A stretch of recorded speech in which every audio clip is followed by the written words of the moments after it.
Bonjour, bienvenue dans cette formation sur Microsoft Word.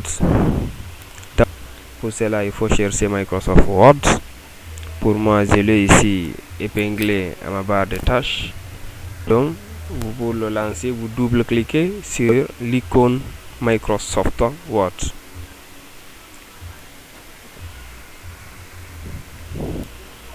Voilà, je relance et Microsoft Word est ouvert, comme vous pouvez voir. Donc ça, c'est l'interface de l'application Microsoft Word. L'interface que vous voyez ici est caractérisée par des onglets, des barres de titres, du ministère de l'Environnement, projet. Maintenant, comment ouvrir 2 documents ou 3 documents et transiter entre les documents. Par exemple, j'ai ouvert 2 documents comme ça. J'ai mon premier document vierge qui est là, MS Word, et j'ai mon deuxième document qui est là, Project DNACV. Donc, je suis pour le moment sur Project. Si maintenant je vais me retourner dans l'autre document, je clique sur l'onglet que vous voyez ici, là, je clique sur ça et je balance dans MS Word, le nouveau document que j'ai créé. C'est bon jusque là. Ok. On a aussi l'icône qui est là qui permet d'enregistrer directement tout ce que nous écrivons. Ok. Alors, on va revenir sur l'interface, réexpliquer comme déjà chacun peut enregistrer un document, peut ouvrir un document à partir de Word. C'est bon. Maintenant, Word est caractérisé par ces fenêtres que vous voyez ici. En premier lieu, on a ici la barre de titre que vous voyez ici. On a formation en MS Word. C'est la barre qui contient le titre du document. C'est bon? Ok. Après ça, on a une barre ici que vous voyez ici, comme ça, appelée le ruban. Ça, c'est le ruban. Le ruban comporte les onglets. Premièrement, on a l'onglet accueil, on a l'onglet insertion, on a l'onglet création, on a l'onglet mise en page, on a l'onglet référence, on a l'onglet postage, on a l'onglet révision, on a l'onglet affichage. Nous allons voir tous ces onglets. On commence par l'onglet accueil. L'onglet accueil que vous voyez ici vous permet de gérer le type d'écriture. Vous voulez écrire en Times New Roman, vous voulez écrire en Calibri, en algérien, vous voulez que l'écriture soit de taille 12, de taille 20, de taille 50, vous voulez que telle partie soit en gras, l'autre partie soit en italique ou souligné. Regardez comme le document que nous avons ici. On voit ici, voilà, on voit ici contexte et justification est en gras ici, ici là. On voit aussi il y a grand 1 qui est venu ici automatiquement. Tout ça là, ça se fait au niveau de l'onglet accueil. On voit ici encore une sorte d'icône ici que vous voyez là. Si je veux le changer par exemple, je peux venir ici. Vous voyez, il a changé automatiquement. Vous voyez, voilà, c'est bon. Si je veux augmenter la taille par exemple du contexte, on a directement la taille de l'écriture, c'est taille 12. Si j'augmente à taille 24, vous voyez, 26 du moins, vous voyez, c'est plus grand maintenant. Donc on renvoie à la taille normale, la taille 12. Déjà dès qu'on souligne, on voit ici, par défaut, c'est en gras. Si je reclique, ce n'est plus en gras. Maintenant, je mets en gras. Si je veux mettre en gras, je fais coucher un peu l'écriture. Vous voyez la différence. Vous voyez, voilà. Si je vais souligner, vous voyez, je clique sur S. Donc l'onglet là permet de faire ces genres de mise en forme. C'est l'onglet de mise en forme en un mot. Il permet de faire les mises en forme, les couleurs de texte, je vais souligner, mettre ça par exemple couleur rouge. Vous voyez, c'est rouge. Si je vais changer la couleur rouge, je vais mettre la couleur jaune par exemple, verte. Vous voyez, tout change. C'est très simple et c'est pratique. Ok. Durant notre formation, nous allons apprendre comment faire tout ça là. On va créer tout un document. On aura aussi des exercices pour comprendre mieux le fonctionnement de chaque élément ici. C'est bon? Maintenant, après l'onglet là que vous voyez ici, mettre en gras, souligner, choisir le type d'écriture que vous voyez là. Par exemple, on prend contexte, on veut choisir, changer le type d'écriture. Par défaut, on voit c'est Calibri qui est le type. Si je prends par exemple algérien, vous voyez, le type d'écriture a changé. Ok, on se retourne avec Calibri parce que c'est Calibri qui était là dans le document pour ne pas déranger. Ok, si je vais mettre par exemple, on se retourne au niveau de notre document vierge. Si je vais mettre par exemple HDZO, la molécule d'eau. La molécule d'eau doit être à l'indice. Là, j'ai la possibilité de l'envoyer. Vous voyez, HDZO. C'est bon. Si je vais écrire par exemple A carré ou bien H plus, Lyon H plus. Voilà, H plus là, le plus doit être à l'exposant. Vous voyez, je clique ici, il part H plus par en haut. C'est très pratique, c'est très simple, c'est pas sorti. Ok. Si maintenant on veut centraliser ça là, envoyer au milieu, je clique ici, vous voyez, il est venu, le texte a été centralisé. À gauche, à droite, pardon, vous voyez, il est à droite. Justifier ça, quand je vais vous montrer un document justifié pour comprendre. Quand vous justifiez un document, vous n'avez pas de pieds ici. Tout est bien ordonné et respecte les marges. Si je prends par exemple ça là, vous voyez directement justifié. Le texte est justifié. Si maintenant je clique, vous voyez maintenant la différence. Les pieds comme ça, c'est pas joli dans un document, c'est pas professionnel. Donc je vous conseille de toujours justifier vos documents. Ok. Ça c'est le groupe là. Ok.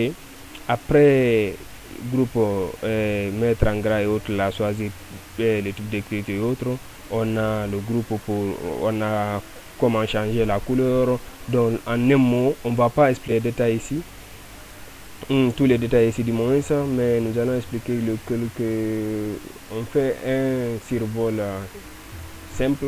Ok, on va revenir pour aller pas à pas expliquer chaque partie et faire des exercices sur chaque partie. Ok.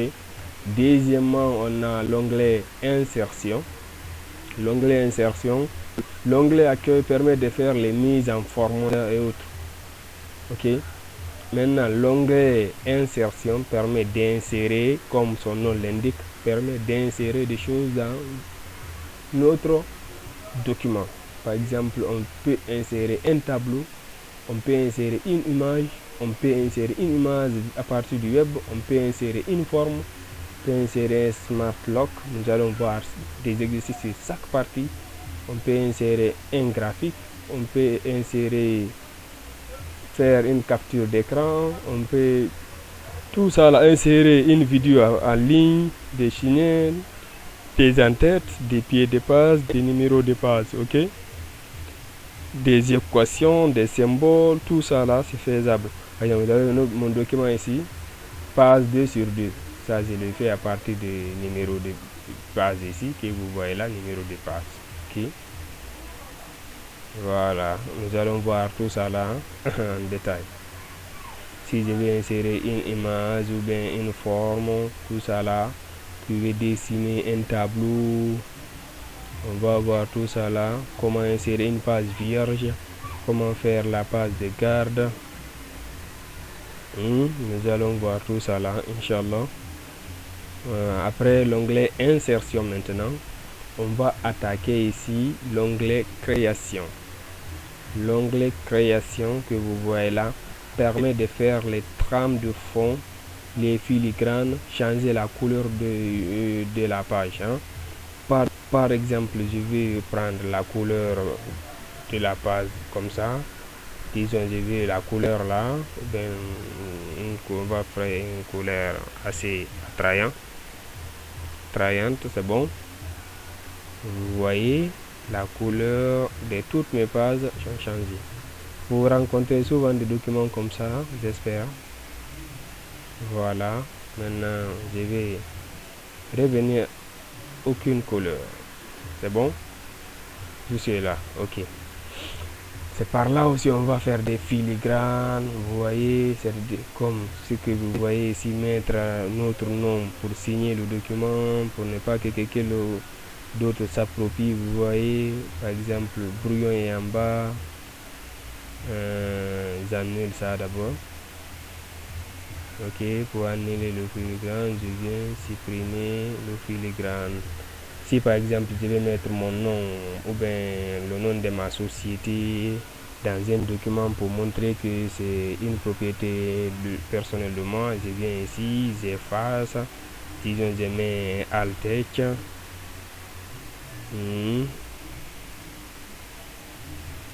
Disons je mets Alt-H comme filigrane, je veux qu'il soit en diagonale. Ok, je clique, vous voyez, évidemment c'est venu en bas ici, Alt-T dans tout le document, dans toutes les pages, vous voyez, si j'insère une nouvelle page vierge, vous voyez là c'est clair, vous voyez c'est clair, non? Alt-T. Maintenant vous écrivez, les écritures viennent sur ça. Quand vous écrivez, les écritures viennent sur ça. C'est bon? Voilà, je vais essayer, je crois, bien d'enlever le filigrane. On va évoluer, ok? Nous sommes dans l'onglet création. On montre quelques utilités de l'onglet création, ok? Après ça, on a les bordures. Par exemple, le cadre que vous voyez là, ça là, je le fais en bordure de page ici. Et ça là aussi la même chose, je le fais en utilisant bordure de page.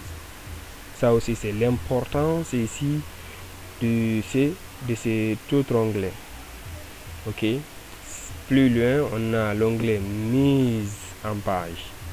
L'onglet mise en page permet de choisir l'orientation de notre page. Nous voulons que notre page soit en portrait, en paysage. Vous voyez, c'est voilà, par exemple ici on dit orientation, je prends paysage. Si je prends paysage, vous voyez directement et automatiquement il a pris la forme paysage. Vous voyez, maintenant mon document a pris cette forme. Si je vais maintenant revenir à la forme portrait, je reviens, je mets portrait. Le document a repris la forme initiale, portrait. C'est bon? Ok. On va évoluer. Après l'onglet là, on a l'onglet référence. L'onglet référence est très important parce que c'est grâce à cet onglet que vous pouvez faire des tables de matière automatiques. Vous écrivez simplement, vous saisissez votre document, après vous finissez, vous voyez les grandes lignes pour mettre ça dans votre tableau, dans un tableau automatique, dans une table de matière. Par exemple, voici une table de matière automatique. Vous voyez, dès que je clique sur là-dessus, ça sélectionne tout. C'est une table de matière automatique. On a la mise à jour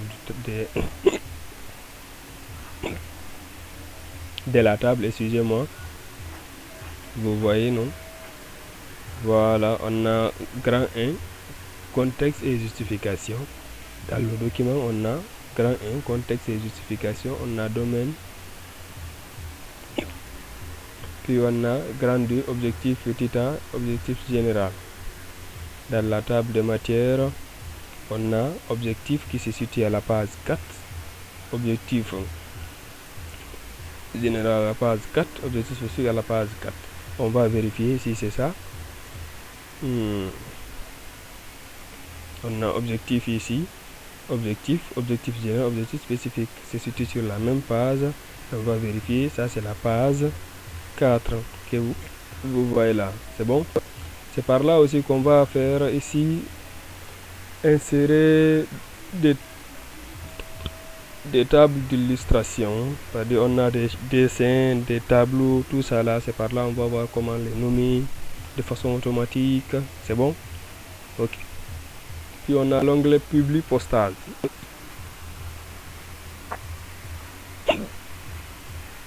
Excusez-moi. Ok. Au niveau de l'onglet public postage aussi, c'est par là qu'on va voir, par exemple, si tu veux écrire une attestation destinée à plusieurs personnes, par exemple à plus de 100 personnes, c'est pas, tu ne veux pas écrire l'attestation une fois, reprendre encore pour une deuxième personne, reprendre. Toi, tu écris simplement une attestation. L'attestation là, c'est l'exemple d'attestation. Maintenant, tu choisis les zones d'insertion, des noms, des renseignements que tu veux mettre dans le document concernant la personne. Donc, tu vas dans Excel, tu saisis, tu insères un tableau, tu écris, tu saisis là-bas les renseignements des personnes. Maintenant, tu viens au niveau de public postage ici, faire appel. Ton tableau, tu viens ici chercher ton tableau que tu as là-bas, tu crées l'attestation pour une seule personne, bien le satisfait c'est pour une seule personne et ça va créer automatiquement pour tous les autres. Même si c'est 1 million de personnes, toi tu crées pour une seule personne, il va automatiquement créer pour tous les autres avec les renseignements. Vous voyez aussi, ça c'est important. Ok. Un peu devant, on a l'onglet ici révision. Ok, vous voyez là. L'onglet, comme son nom l'indique, permet de revoir notre document et s'il n'y a pas de faute d'orthographe ou de faute grammaticale. Si on veut traduire notre document dans une langue, français, anglais, arabe ou autre chose, tout ça là, c'est son importance. Mais moi, je l'utilise souvent pour vérifier les fautes d'orthographe et grammaticales dans mon document. On va voir tout ça là un peu devant. Par exemple, non, on va revoir ça devant. Je ne vais pas prendre un exemple ici parce que le temps file quoi. Après ça, on a l'onglet affichage qui est là. Ça permet d'afficher, de choisir le mode d'affichage de notre document. Par exemple, nous voulons afficher notre document en mode lecture. Voilà, le document s'est affiché en mode lecture seul. Vous voyez, on peut lire, on ne peut pas modifier. Comprenez? Pour cela, on dit mode lecture. Maintenant, pour annuler le mode lecture.